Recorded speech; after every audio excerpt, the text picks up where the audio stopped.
নির্বাচন ব্যবস্থা নিয়ে আপনি একটি সংস্কার প্রস্তাব দিয়েছিলেন, এই প্রস্তাবটি যদি সংক্ষেপে বলেন।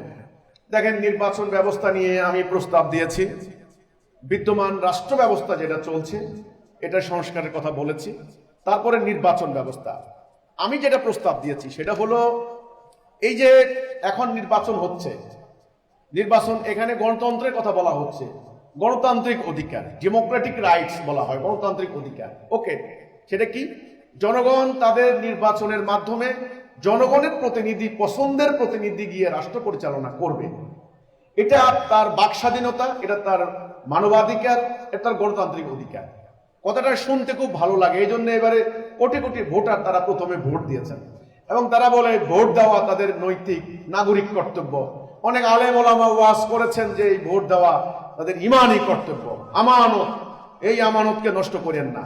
আচ্ছা, ওকে, আপনারা যে যার কথায় বলেন, আমার কথা ছিল যে জনগণের নির্বাচিত প্রতিনিধি, জনগণের মনোনীত প্রতিনিধি, জনগণের পছন্দনীয় ব্যক্তি রাষ্ট্র পরিচালনা করবে, এই ব্যাপারে ইসলামের সাথে এই ব্যাপারে কোনো দ্বন্দ্ব নাই, কোনো সংঘাত নাই, এটাই যুক্তিযুক্ত। কিন্তু এই প্রতিনিধি পার্লামেন্টে গিয়ে কার আইন বাস্তবায়ন করবে, এটাই হলো বড় কথা।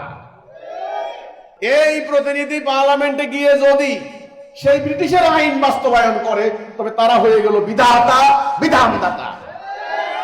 এটা হবে শিরিক, এটা হবে তাওহীদ। এখন জনপ্রতিনিধি যদি পার্লামেন্টে গিয়ে শুরা করে, পরামর্শ করে আল্লাহর আইন বাস্তবায়ন করে, তবে সেটা হবে আল্লাহর খেলাফত। নির্বাচন ব্যবস্থায় যেই ত্রুটি বিচ্যুতি নয়, কেবল বিরাট গলদ, এই গলদ নিয়ে আমাদের সামনে কোনোদিন কোনো ধরনের যোগ্য প্রার্থী উঠে আসবে না, কোনো সম্ভাবনা নাই। এইবারে সেটা প্রমাণিত হয়েছে। এইবারে সেটা প্রমাণিত হয়েছে। এক নাম্বার, নিজের ঢোল নিজে পিটানোর সুযোগ ইসলামে নাই। নিজের ঢোল নিজে পিটাতে পারবেন না। জনগণ আপনার টাকা খাবে, টাকা খেয়ে আপনাকে ভোট দিবে, ইসলামে এটা নিষিদ্ধ, হারাম।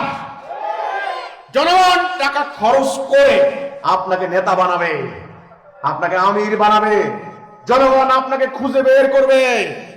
আপনি আমির হতে চান না, চাইবেন না, আপনাকে নিয়ে জনগণ বসাবে, জনগণ জান দেবে, মাল দেবে আপনার কথায়। এটা হলো ইসলামের নেতা নির্বাচনের প্রথম প্রক্রিয়া।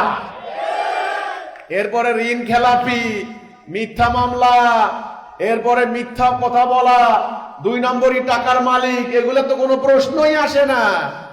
এগুলা প্রথম চান্সেই এগুলা ডিসকোয়ালিফাইড হয়ে যাবে। এভাবে বলতে গেলে অনেকগুলি বলার টাইম আমার নাই। বর্তমান যে প্রক্রিয়ায় নির্বাচন সিস্টেম চলছে, এই প্রক্রিয়ার ত্রুটি নয়, বিরাট গলদ। এই গলদ রেখে সঠিক নেতৃত্ব উঠে আসবে না। আমাদের প্রস্তাবিত রাষ্ট্র ব্যবস্থায় কিভাবে জননেতা নির্বাচন করবেন, সেটা আমি একটা রূপরেখা তুলে ধরেছি। যদি কেউ পড়তে চান, আমাদের প্রস্তাবিত তাওহীদ ভিত্তিক রাষ্ট্র ব্যবস্থা পড়লে আপনি বিস্তারিত ব্যাখ্যা পেয়ে যাবেন ইনশাআল্লাহ। আমরা আল্লাহর কোরআন, রাসূলুল্লাহর সুন্নাহকে সামনে নিয়ে আমরা একটা রূপরেখা তুলে ধরেছি।